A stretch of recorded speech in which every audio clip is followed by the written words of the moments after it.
Hey folks, Gwe. For the next little while, for the foreseeable future, actually, I'm going to be making videos on a regular basis to counter what I believe is one of the great existential threats that the church is facing today. Not just our nations, not just our cultures, our societies, but the church is facing today. It's Christian nationalism. Now, here in Canada, there are some really grim statistics that say church attendance is on decline. And in the United States, we know that fewer and fewer and fewer people are identifying as Christians. And while attendance is definitely a problem, attendance won't cause us to see the person that we worship differently. And I believe that Christian nationalism actually has the ability and the potential. As a matter of fact, I believe it requires us, in order to succeed, I believe Christian nationalism requires us to see Jesus differently than Jesus is presented in the Gospels. Christian nationalism has the ability to pollute our faith and to change what it is we believe. So we're going to be talking about Christian nationalism for a while. We're going to be talking about what it means, what it is. We're going to be talking about how to counter it. We're going to be looking at scriptures to talk about countering it. We're going to be talking about some of the same actors over and over and over again. And I promise you that the reason I'm doing that is I know that those actors are going to be talking the entire time. They're not going to shut up. And there needs to be a voice. We need to generate a voice, together generate a voice that will counter their message. So I'm not doing it because it's, good clickbait. I actually really loathe doing videos about the same people over and over and over again. I loathe the clickbait that is out there. Oh, such and such did this. Such and such is being that. Such and such is a hypocrite. Such and such gets slammed. I find that stuff irritating. But we need to actively and intentionally begin speaking about the heresy that is Christian nationalism. We're going to start today by addressing a particular question. As I've been writing, and I've got a few talks prepared for the next week or so, but as I've been writing, one question continuously came back. Well, if this is the case, if Christian nationalism is wrong, and it is, if it's a heresy, it is, does that mean a Christian can't love their country? Does that mean a Christian can't love their nation? Can a Christian love their nation without being a Christian nationalist? The answer emphatically is yes. As a matter of fact, not only is it possible, I believe it is required for us to live in our communities. I believe that we must love our communities, our states, our provinces, our nations, if we are going to give ourselves to them. I believe that we can't be active, alive Christians in our world if we don't love the world around us, if we don't love the people around us, if we don't love our communities, our states, our provinces, our nations. We have to love in order to give. We have to see our nations, we have to see our communities, our neighborhoods as intrinsically valuable in order to provide for them. So yes, a Christian can love their nation, just like they can love their province, just like they can love their state, just like they can love their community.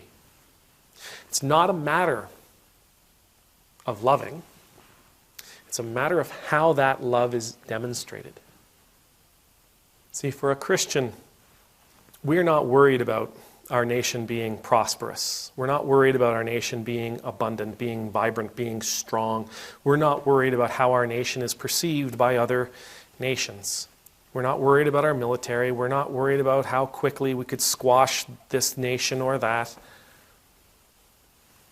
That's not our priority.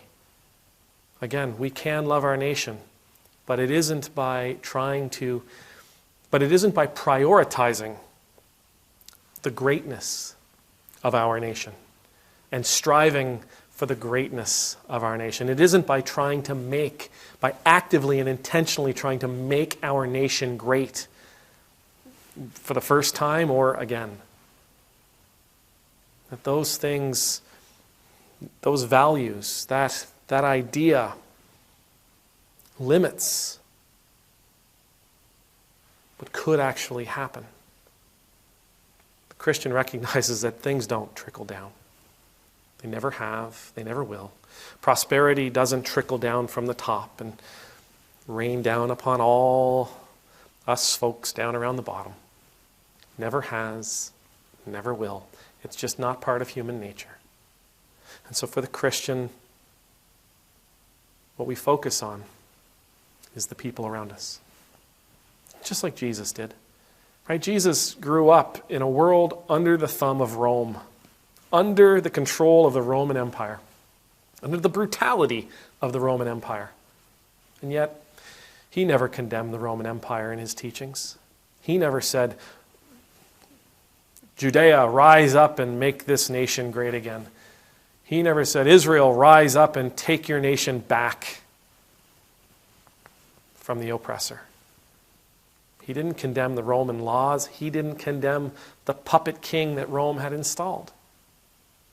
These weren't his concerns because he knew that was an unsustainable. That was something that just, it wouldn't last if he did. It wasn't going to bring the lasting change that the world needed.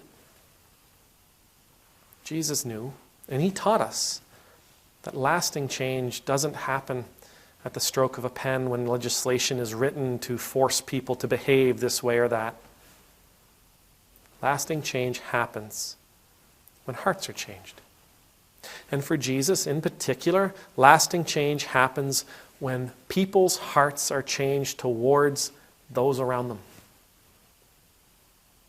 Lasting change happens when we remind the world that we are to look at each other as though we are precious children of God. That's the mission of a Christian. To take care of the people around us. To see the people around us as precious children of God. And to remind them, to empower them, to encourage them, to see the people around them in the same way. The Christian, again, we're not going to prioritize the health of our nation. Our nation will or will not be healthy based on how the people of said nation treat one another. If we treat each other like garbage, the health of the nation will be garbage. If we treat one another with love and with dignity and with respect, if we offer to show mercy and compassion to one another, if we offer to show forgiveness and be inclusive and welcoming, if we focus on continuing to remind people of just how precious they are and how wonderful they are, how beautiful they are in God's eyes, if we continuously remind them of how worthy they are, if we continue to reach out to the people around us, to share Jesus' message with them, to share the call with them, there'll be no stopping the nation. The nation's health for a Christian, the nation's health is not something that we seek to directly impact. It's extra. It's gravy on a delicious meal. Makes it better. But the meal itself can stand without the gravy.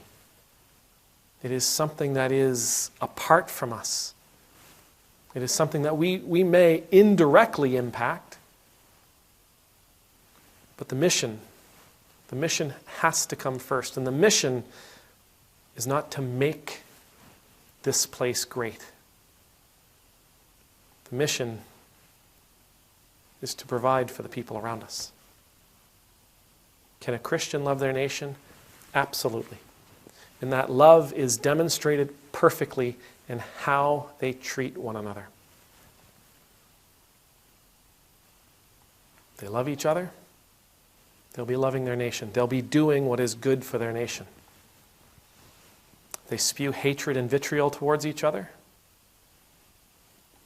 Well, they're poisoning their nation. May the Lord bless you. May the Lord keep you. May the Lord's face be made to shine upon you and be gracious to you. May the Lord's countenance be lifted up to you. May you always know the peace of being in the Lord's presence. And I pray, regardless of our faith, I pray that we will choose to share love. Not because it's going to make our nations great, but because it is the right thing to do. It is the better way. And should our nations prosper because of it, so much the better. Should they not, we're still living the life we're supposed to live. Amen. Emultus.